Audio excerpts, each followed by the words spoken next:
Oui, mes chers amis, nous nous excusons pour l'interruption. La connexion était partie. Donc là, la première partie, vous l'avez déjà. Ici, nous sommes en train de parler maintenant de l'opération Sokola 1 avec le général Ndour qui vient d'être nommé comme commandant des opérations Sokola 1 en remplacement du commandant du général Marcel Mbangou, qui lui, je ne sais pas, il va rentrer à Kinshasa. La cérémonie de prise d'armes a été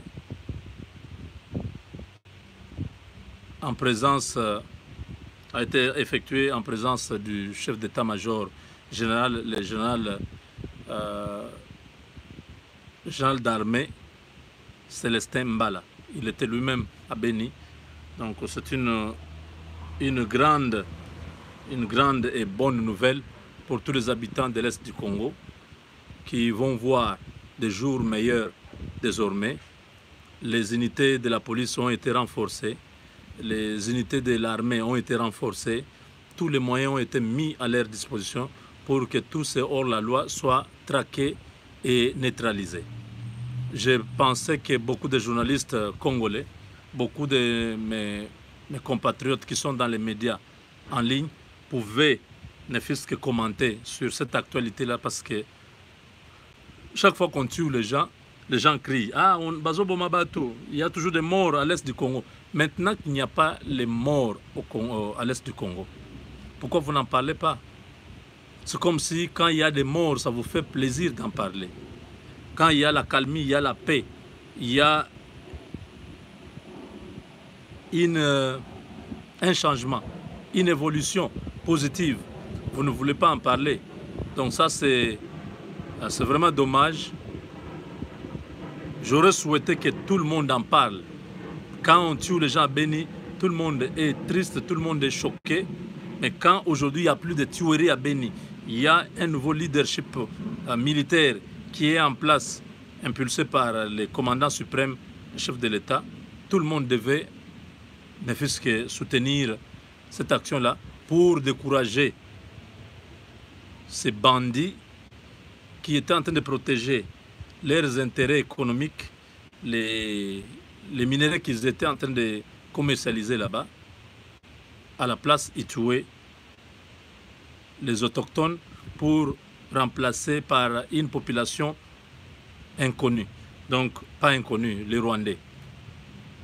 Disons qu'aujourd'hui, vraiment, nous sommes dans la joie que Béni puisse commencer à sourire un peu. Chaque jour, c'était la société civile de Béni qui dénonçait. Il y a eu 5 morts, il y a eu 10 morts. Depuis que la nouvelle équipe a été mise en place,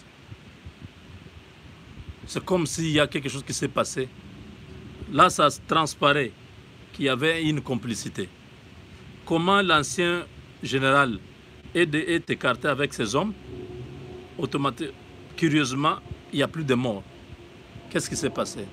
Est-ce que les ADF NALU se sont retirés stratégiquement pour voir et étudier de nouvelles autorités qui sont là et voir comment ils peuvent les déstabiliser aussi? On ne sait pas. Mais c'est que... Voilà, Jean-Pierre Bemba est totalement exclu de la vie politique congolaise, du moins de la présidentielle, parce qu'il a toujours rêvé d'être président de la RDC. Une fonction qu'il aurait occupée en 2006 s'il avait bien joué. Il avait raté cette opportunité-là. Aujourd'hui, la Cour pénale internationale confirme sa condamnation sur ces charges par rapport à la subornation des témoins. Jean-Pierre Bemba, aujourd'hui, au regard de la loi électorale congolaise, il ne peut pas postuler comme président de la République. Donc, c'est vraiment un coup de tonnerre dans la classe politique congolaise et à l'MLC. Parce que déjà au MLC, maintenant, ils sont en train de pencher sur... ils sont en train de tabler sur une autre candidature. Pour dire, nous sommes un grand parti, nous avons des députés, nous avons des sénateurs, nous devons avoir un candidat à la présidentielle. Qui? Eve Bazaïba? Je ne sais pas. Qui d'autre à part Eve Bazaïba? Ils sont là. On verra bien. Donc, le président Félix, Dieu est en train de combattre ses ennemis. Nous vous avons dit qu'à la sortie du gouvernement de Ilunkamba, Kingakati va être déserte. Aujourd'hui, Kingakati est vide. Personne ne va à Kingakati. Vous allez faire quoi? Kingakati n'a pas voulu recommander tous ces caciques au gouvernement. Il s'est protégé, lui et sa famille. Et tous les autres ont compris les messages. Chacun pour soi, Dieu pour tous. Oui, il n'y a personne qui va protéger l'autre. Kabila lui-même cherche sa protection. Comment il va vous protéger? Les Mova qui parlaient avec arrogance. Les Némi Moulagne qui parlaient avec dédain, avec hauteur, avec mépris. Les Cheikh Kitundu qui se croyaient seuls à côté du soleil. Tous ces gens aujourd'hui, ils sont réduits à rien. Est-ce que vous les entendez encore parler? Vous les entendez encore faire des déclarations?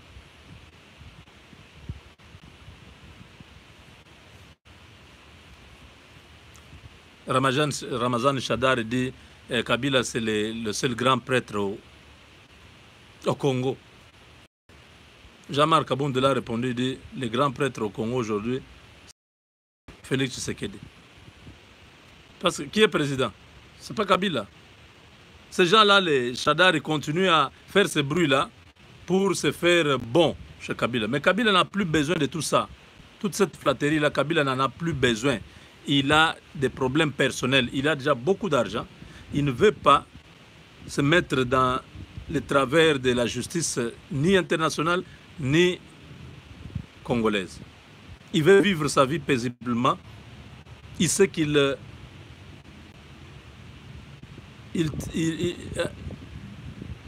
il a plusieurs casseroles. Nous sommes aujourd'hui en train de vivre la réalité. Il y a des gens qui sont encore dans la fiction et dans les rêves. Aujourd'hui, c'est Tshisekedi qui est dans la salle au sommet des TICAD là-bas, au Japon. Ce n'est pas Kabila. C'est Tshisekedi qui a nommé presque 80% des nouvelles personnes dans son gouvernement. Personne n'en parle. Les gens font semblant. Quel gouvernement? Je commence à voir maintenant, les gens commencent à checker chaque ministre. Vous avez le droit de checker chaque ministre, son niveau intellectuel, son apport dans la société, ses relations sentimentales. Suivez tout, entrez dans les détails. Il n'y a pas de vie privée pour les hommes publics. Oui, allez là-bas. Mais vous pensez que c'est Tshisekedi qu'il y a un gouvernement de gens qui ne sont pas qui ne sont pas parfaits? Dans beaucoup de gouvernements du monde, vous voyez, n'est-ce pas, des choses incroyables. Regardez le Premier ministre anglais, l'actuel, c'est Johnson. Mais vous avez l'impression que c'est un fou qui est là. C'était un Chege, le Premier ministre britannique là. C'était un enfant de la rue. Un Chege, comme dans son comportement, regardez un peu comment il est. C'est comme si c'est l'autre facette de Donald Trump. C'est terrible. Mais leur pays, on le supporte. Donald Trump, on le supporte. Combien de fois Donald Trump commet des erreurs, des fautes, même dans l'anglais? Donald Trump, c'est un Américain. Donc il est supposé parler bon anglais. Mais suivez les shows de Trevor Noah. C'est un comédien sud-africain qui est basé ici à New York. Quand il prend seulement les fautes de Donald Trump dans une journée, c'est grave. Chez nous, si le président Tshisekedi faisait ce genre des fautes de prononciation, de dialectique, donc de style. S'il faisait ce genre de fautes tous les jours, ce serait un scandale. Ah, le président est incompétent, hein, le président, il n'a pas étudié, regardez, il n'a pas de diplôme. C'est ça, n'est-ce pas? Mais ici, le président américain, je vous dis, il commet des erreurs terribles tous les jours. Ce n'est pas Obama, ce n'est pas Bush et les autres. Des gens excessivement intelligents. Mais celui que nous avons aujourd'hui, c'est une grâce de Dieu pour nous, parce que grâce à Trump, Kabila est parti. Grâce à Trump,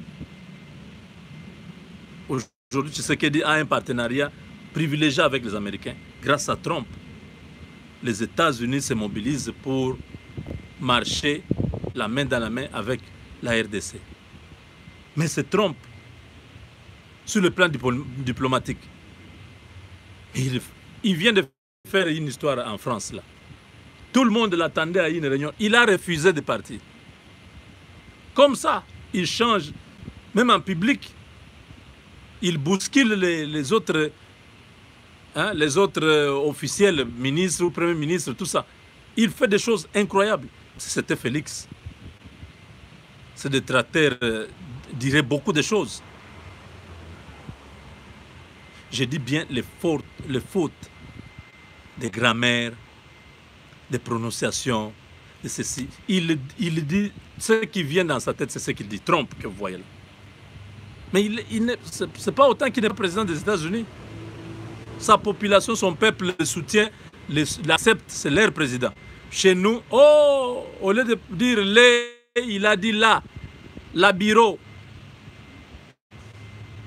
Oh, il a dit les mamans. Nous sommes comme ça. C'est triste, hein? Tu vas voir Mike Moukeba, il est très content là. Prendre seulement les fautes d'orthographe là. Mais quelqu'un qui ne sait pas distinguer, c'est quelqu'un.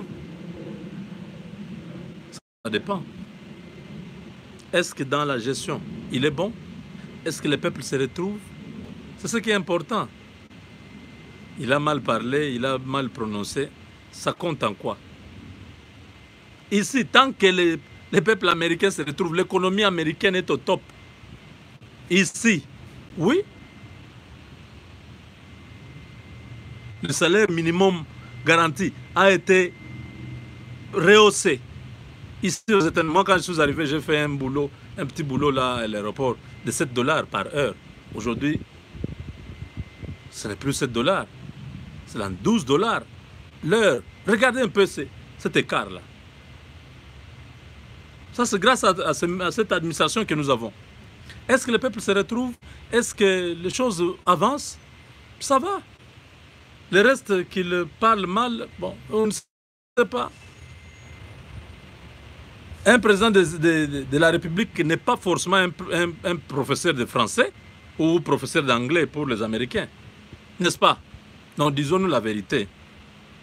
Ce n'est pas un professeur de français.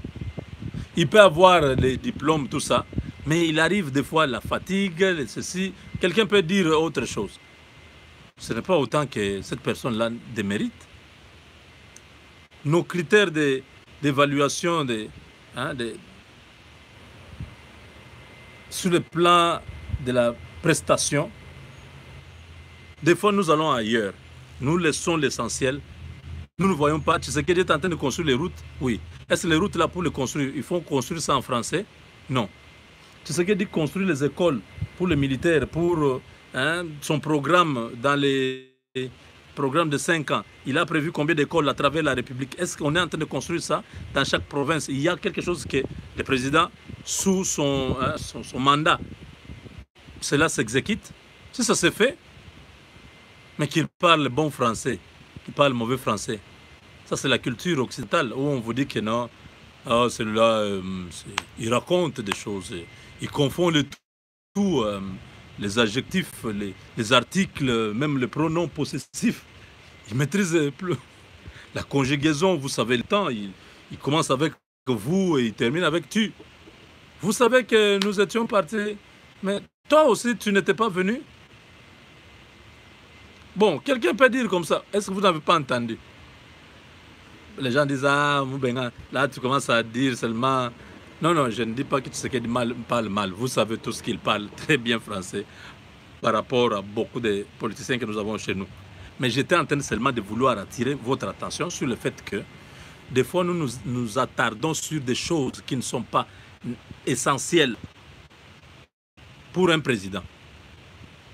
Vous en faites un problème, vous en parlez partout. Pendant que ces mêmes histoires, ça se fait partout. Parce que maintenant, là, ce qui se passe, c'est quoi? On est en train de critiquer le gouvernement. Oh, le gouvernement, là, il y a des gens qui n'ont pas de niveau. Oh, il y a des gens qui ont une mauvaise moralité. Qui vous a dit que dans le monde entier, il n'y a pas de ministres qui ont une mauvaise moralité? Partout, il y en a. Pas quand même un saint, c'est pas un dieu, c'est un homme. Hein? Il a aussi des sentiments érotiques. Il peut aimer, il peut avoir une relation, une liaison dans le passé avec quelqu'un. Ça existe partout ici. On commence à dire, oh non. Bon, parce qu'ils ont vu que du côté du renouvellement de l'équipe gouvernementale, Tshisekedi a réussi. Il a mis de nouveau.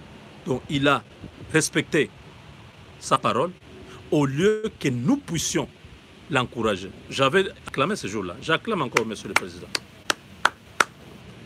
Je m'étais vraiment opposé à vous pendant les 3 dernières semaines par rapport à cette question. J'ai dit non, si en tout cas, vous devez dire que les anciens reviennent, en tout cas, je ne suis pas d'accord. Et aujourd'hui, pendant ce temps-là, dans mes coulisses, dans mes sources, on me dit non. Le président avait fait ça juste pour accélérer l'accord avec les FCC. Parce que FCC, ces gens-là ne voulaient pas signer cet accord-là pour partager le pouvoir. Ils voulaient commencer à compliquer parce qu'ils voulaient à tout prix que tous les caciques de l'ancien régime puissent revenir. Tshisekedi a fait ce message depuis Abuja au Nigeria, juste pour politiquement calmer ces gens-là, pour dire non, le président a accepté, tous les anciens, ils vont revenir. C'est ce qu'on m'avait expliqué cette fois-là. Souvenez-vous, j'avais dit ça en filigrane. Je n'avais pas bien éclairci. J'ai dit seulement, non, c'est pour des raisons stratégiques qu'il a dit ça, mais il a garanti Washington, rappelez-vous de ces paroles, il a garanti à Washington que vous ne verrez pas, les Égyptiens que vous voyez, vous ne les verrez plus jamais. Donc tous les anciens là ne reviendront pas. Et effectivement, tous ceux qui sont sous les sanctions américaines ne sont pas là. Tous ceux qui sont sous les sanctions européennes ne sont pas là. Ceux qui sont sous les sanctions de l'ONU ne sont pas là. Tous ceux qui ont été cités dans les dossiers Panama et tout ça, corruption, détournement, vente de ceci ou cela, ils ne sont pas là. Tous écartés. Je dis bien, même les gens comme Moïse Ekanga, l'homme puissant du régime de Kabila, que beaucoup de gens ne connaissent pas. Celui qui était le patron du marché chinois. Le financier du PPRD. Cet homme-là a beaucoup d'argent. C'est mon frère je ne sais pas, Katakokombe ou de Lodja là-bas. C'est un Moutete là. Il est très puissant. Lui, au moins, était sûr qu'il allait se retrouver sur la liste. Kabila a tout fait. Ça n'a pas marché. Ce qu'il a dit non. Tous ces gens-là doivent être dehors. Ce n'est pas quelque chose à encourager. Aujourd'hui, à Beni, il y a de nouveaux militaires qui sont en train de faire déjà un grand travail. Il n'y a plus de morts. On ne peut pas encourager ça, mes chers amis. Jean-Pierre Bemba ne reviendra plus comme candidat président de la République dans notre pays. Fini. C'est terminé. Il était tellement, pas orgueilleux, égoïste. Jean-Pierre Bemba est tellement égoïste il veut que tout lui revienne à lui et à lui seul. Regardez comment Dieu va l'empêcher. Il sort de la prison.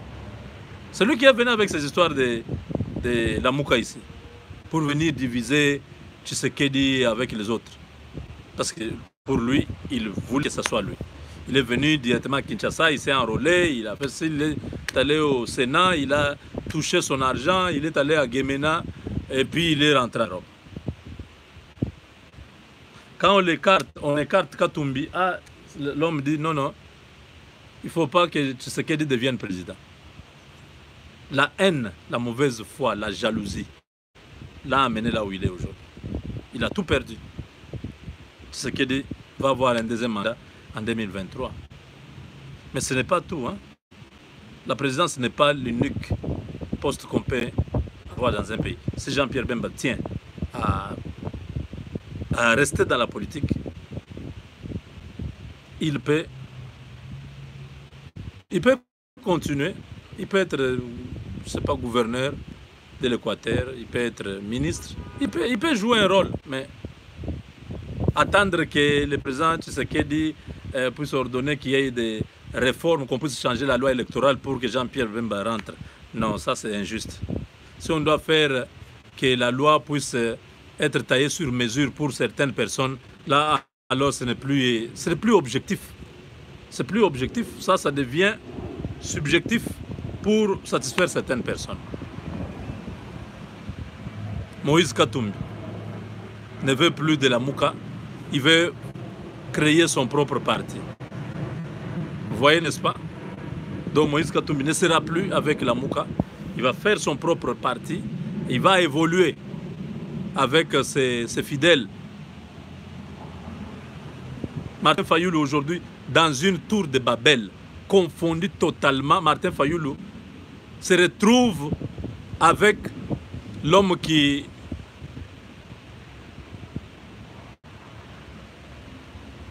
déclarait hier que Fayoulou Aza Kobina, il est en train de danser partout. Je parle de Moubaki. Fayoulou aujourd'hui manque de partenaires. Il va aller prendre Moubaki comme partenaire. Moubaki a un parti politique. Il a combien de gens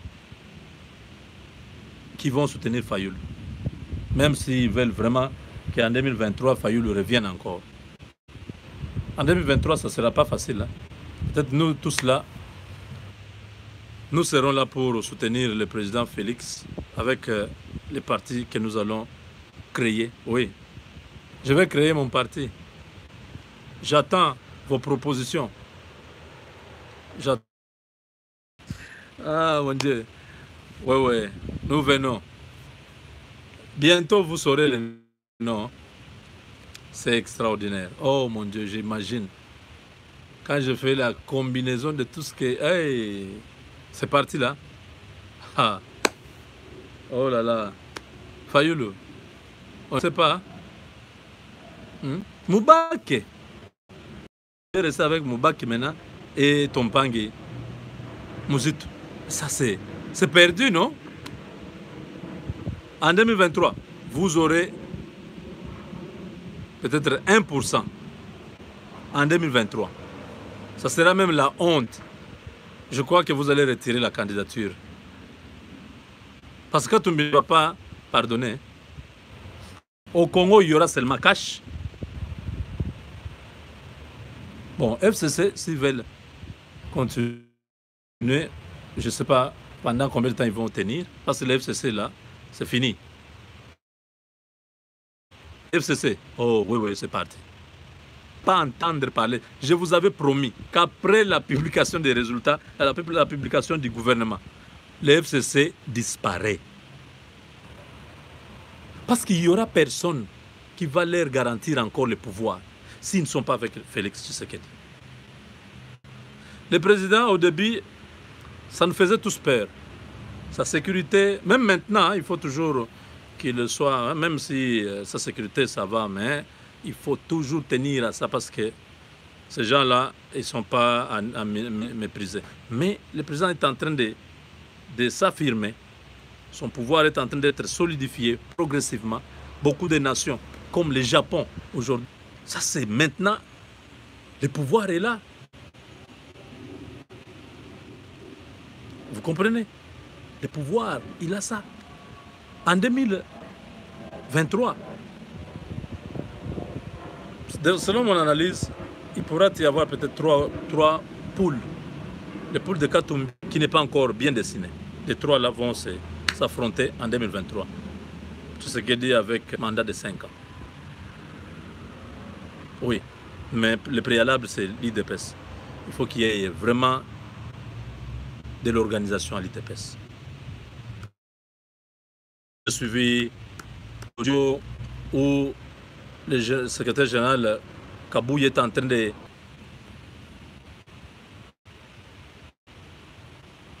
Oui, il faut que Kabouya et les autres membres de l'IDPS puissent aider le président Félix à gagner les élections en 2023.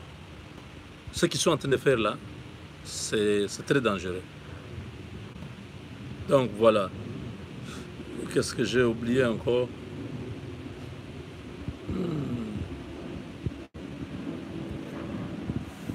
Est-ce que ai-je oublié quelque chose? Je ne pense pas.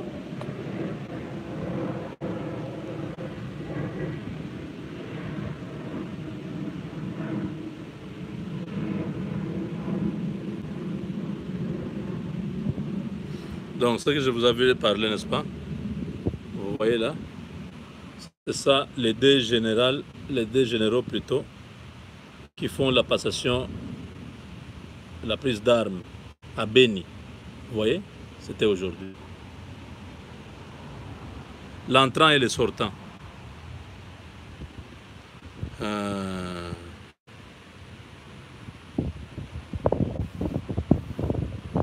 La gratuité de l'enseignement. Tout ça, les gens ne voient pas.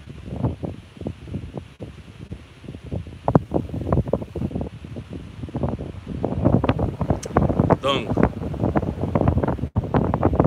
je voulais avoir 2-3 questions, vite.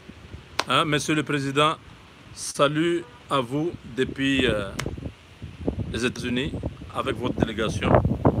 Nous vous prions seulement de vous souvenir du général John Tshibangou qui doit être libéré, Monsieur le Président. Libérez-nous cet homme. Ce sera une grande joie et un grand soulagement.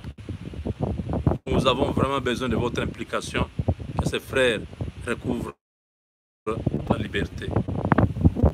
Alors, je disais...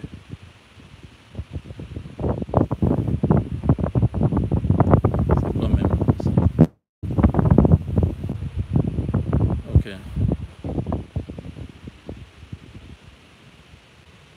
J'ai besoin de quelques questions avant d'arrêter le direct d'aujourd'hui.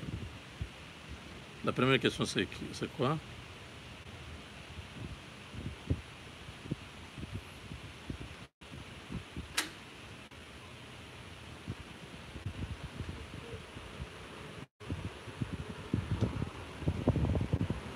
Oui, j'allais oublier. Donc, Bahati, ouais, Bahati, c'est un élément très essentiel pour basculer la majorité.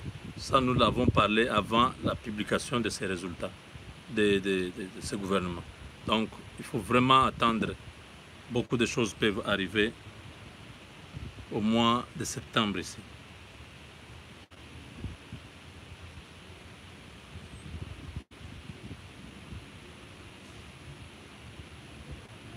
Abrino Mavungu Azongi IDPS, ok. Beto Bonsu. Oui, la presse présidentielle, bon, maintenant ça va un peu, ça va. Ils essayent, il y a beaucoup de ratés dans le passé, ils sont en train de corriger. Vous avez suivi tout à l'heure les directs d'Abraham Lwakabwanga depuis Tokyo. Il a vraiment fait les condensés. Abraham, c'est un garçon intelligent, mais il y a des moments où ils étaient en train de négliger beaucoup de choses. Ils sortaient n'importe quelle image, ils négligeaient. Le président de la République, c'est notre autorité politique numéro 1 dans le pays. Donc, la presse, c'est l'image de la présidence même. Mais ils sont en train de se battre avec les professeurs, le vieux Kassongo Mwema Yamba Yamba, Tina Salama, pour du côté des porte-parole, et puis Abraham Loakabouanga et les autres, M. Koussema, ils sont tous là, ils sont nombreux, ils travaillent, ils sont en train de faire un effort pour s'amender, pour que les choses se présentent bien. Du matériel nouveau, moderne, la haute technologie pour prendre des images et tout ça, c'est très important. Ils ont pris en compte beaucoup de critiques. Voilà, la presse est en train d'évoluer dans la bonne direction, oui.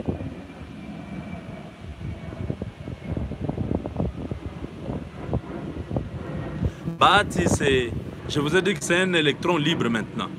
Il peut pencher d'un côté comme de l'autre. Kamere, à un moment donné, je vous ai donné une petite analyse en disant il faut bien surveiller Kamere et Bahati. Peut-être c'est une cartouche. S'ils voient que Tshisekedi se détourne de ses engagements, de leur accord, Kamere et Bahati peuvent faire bloc et chercher à récupérer aussi les autres frustrés du FCC et créer une autre plateforme pour la campagne de 2023. Mais si tout se passe bien, à Paul Diakese, oui, tous ces groupes Paul Diakese, ils sont Advar Koussema et ils sont nombreux à la présidence. Oui, merci beaucoup de nous rappeler les noms. Ils sont en train de faire un travail, pas encore au niveau où nous voulons, mais par rapport à l'amateurisme qu'ils ont affiché les mois de mars, avril, mai. Non, ça c'était vraiment chaotique. Maintenant là, je sens qu'il y a moins de précipitations, il y a moins d'improvisation. Ils font des choses propres. Vous voyez, par exemple, il va en Tanzanie. Il y a déjà un envoyé en Tanzanie de la présidence qui va prendre des images, qui va faire un petit commentaire, des choses propres bien. Pas des images là qui étaient à tout moment. Hein, le président veut se gratter comme ça. On a déjà pris les images, on a mis... Non, ce n'est plus. Ils ne font plus ça. Maintenant là, ils sont en train de démonter. Il faut vraiment reconnaître ça. Mon ami Abraham Loakabouanga, vraiment, coup de chapeau, continue comme ça. Ne faites pas la sourde oreille, ne faites pas les gros dos. Il faut l'humilité. Vous êtes déjà une autorité. Acceptez les critiques. Ne dites pas des ballons pour bilo ni bazolote. Makamba toazoloba na presse, obiso sozoloba. Prenez ça. Regardez pourquoi ils disent ça, pourquoi ils insistent, pourquoi ce n'est pas seulement une seule personne. Tout le monde est en train de reprocher la même chose. Quand vous prenez ça, vous intériorisez, vous trouvez des remèdes, vous palliez à ces déficits-là, vous allez à un autre niveau. Et c'est comme ça que ça vous aide. Même le président de la République, il avait dit non, il avait besoin d'une opposition forte. Parce qu'il n'y a pas l'opposition forte, il va dormir aussi. Vous voyez, il faut que le Fayou là continue à nous bousiller les oreilles avec... Aujourd'hui, ce n'est pas la vérité des urnes seulement, mais c'est devenu la dynamique de la vérité des urnes. Bon, ils sont libres, qu'ils continuent à faire l'opposition, c'est bien. Ça va aider. Vous voyez, n'est-ce pas? Le gouvernement est sorti, 65 ministres, presque 80% des nouvelles personnes. Fayou lui dit quoi? Oh, c'est Kabila qui continue. Ça fait même rire des fois. Que l'opposant ne peut pas dire, l'opposant ne peut pas apprécier ce que le président a fait. Est-ce que c'est dit comme ça? Que vraiment, quand on est opposant, on doit tout refuser. On ne peut pas accepter, on ne peut pas apprécier quelque chose. Tout doit être refusé. Est-ce que c'est dit comme ça? Bon, je ne sais pas. Mais c'est important qu'il y ait une opposition.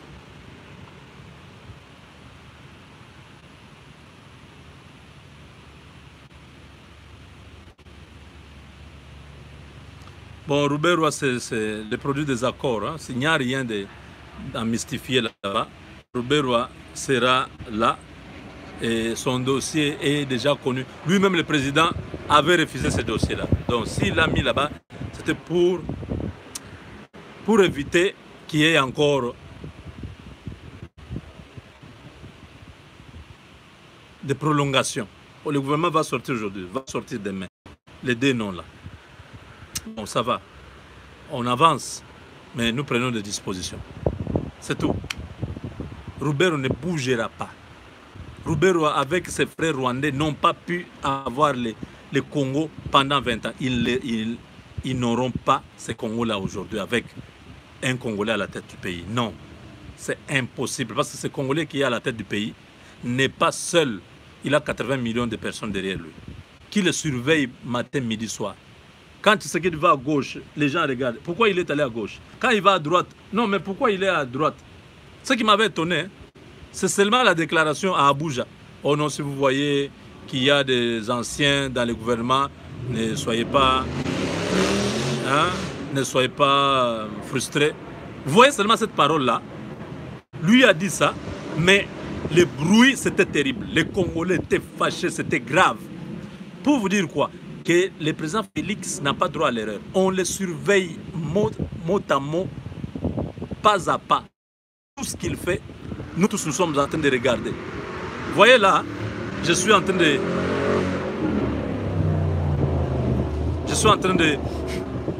dire de bien du président. Tout ce qu'il fait de bien, je suis en train d'encourager. Mais quand il fera quelque chose qui n'est pas bien, je ne peux pas encourager ça. Je vais lui dire non, non, non, non, non. C'est pas ça. Il va rentrer. Parce que quand lui avait dit que si les anciens viennent, il n'y a pas de problème. Nous lui avons dit non, les anciens ne peuvent pas venir. Ils n'ont pas ces droits. Ces gens-là sont des criminels. Ils vont venir faire quoi? Vous voyez, il nous a écoutés. Il a enlevé tous les anciens. Il a résisté. Il a enlevé tous les anciens. Vous imaginez quelle pression le président avait? Ilunkamba lui donne la liste comme ça. Il dit quoi? Kalev est ici. Kalev, ministre. Ah là, mais alors, là, je ne suis pas président. Qui? Bochab est encore ici. Non, on dit. Hein? Vous avez vu ma tata Pogno? Dit, enlevez-moi tous ces gens. Si vous n'avez pas d'autres personnes, moi, je vais nommer. Et ça, nous devons aider notre président.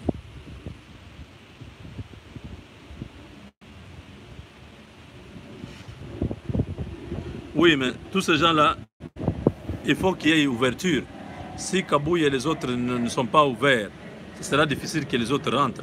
Moi, j'ai proposé combien de fois qu'on cherche tous ces anciens qui sont frustrés là, de l'UDPS, qu'ils reviennent.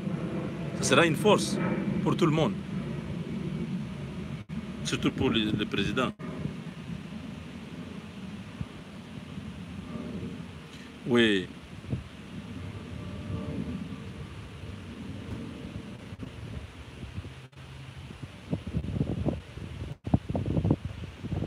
La presse présidentielle doit être prudente, ok. Paul Diakessé, il fait quoi? Bon. Il joue un rôle. Je ne suis pas dans... Je ne suis pas ici dans leur rôle. Hein. Je ne peux pas détailler ce qu'ils sont en train de faire. Mais il est à la presse présidentielle.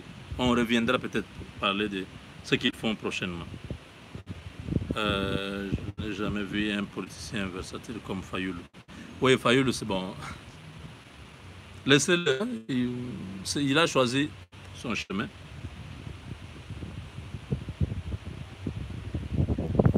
Oui, Fayoulou n'a rien à dire et bon, il commence à raconter tout ce qu'il veut.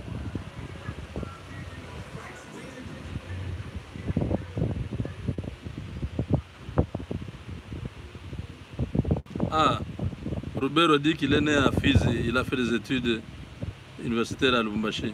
Oui, Robert a étudié à Lubumbashi. Moi, j'étais à Lubumbashi à l'époque. Bon, quand il étudiait, non. Moi, je suis petit.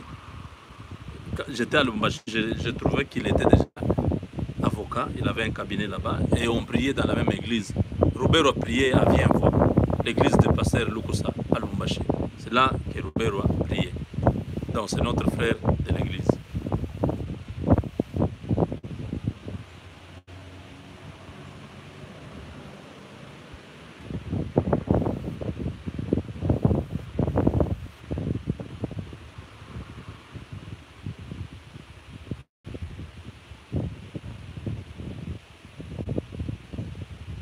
Voilà, mes chers amis, on a fini.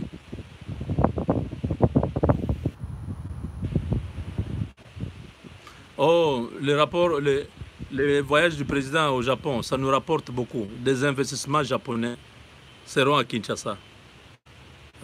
N'oubliez pas que jusqu'au mois de mars, il y avait des Japonais qui étaient venus, accompagnés par les vice-ministres des Affaires étrangères japonais. Ils étaient à Kinshasa. Non, non, attends.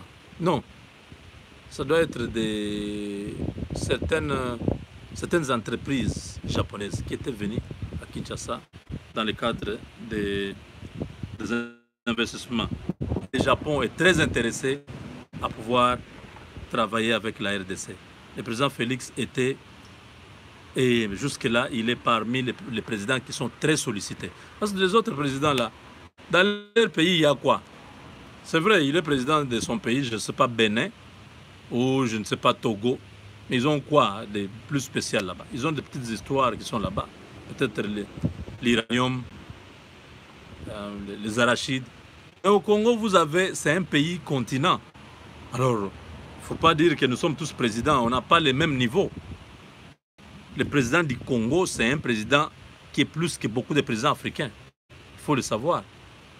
Il pèse sur la balance, on ne va pas le considérer comme tous les présidents. Il est président comme tous, mais sa valeur dans une rencontre comme celle-là, où on parle du développement de l'Afrique, quand on parle de l'Afrique, les grands pays africains, qui a tout, c'est le Congo. L'Algérie, là, ils ont seulement, je sais pas, le pétrole, les choses comme ça. C'est les grands en superficie. Mais les grands en termes de minéraux, de naturelles ressources, c'est la RDC. Vous comprenez? Donc l'importance de notre président à ce sommet est capitale.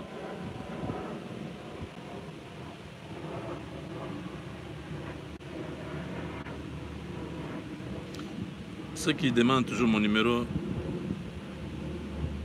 est là.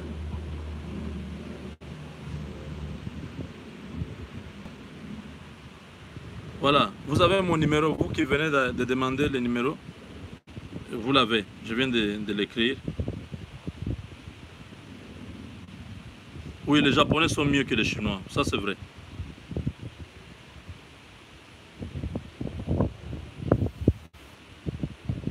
Voilà, je vois que...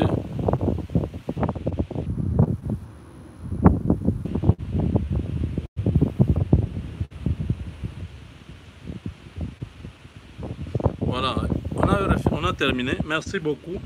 Il n'y a plus de questions. Je crois, je ne peux que vous dire merci.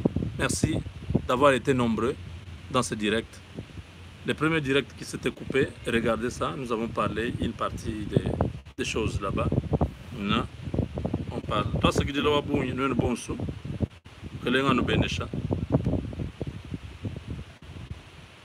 Bon, les fournisseurs Internet, je suis en dehors de la maison. Le modem de Wi-Fi est très loin. Donc, c'est de l'autre côté du salon. Donc là, des fois, vous voyez, les enfants sont arrivés. Tous, ils ont leurs tablettes, les tablettes comme ça. Il y en a qui ont des téléphones, il y en a qui utilisent la télévision. Donc, tous, nous sommes en train de tirer l'Internet là au même moment. Donc, des fois, il y a... Hein, mais sinon, ça va. Merci, en tout cas. Zamba Pambolabino, Zambia nous benesha. Mungu amibariki. Avec Dieu, nous vaincrons. Merci.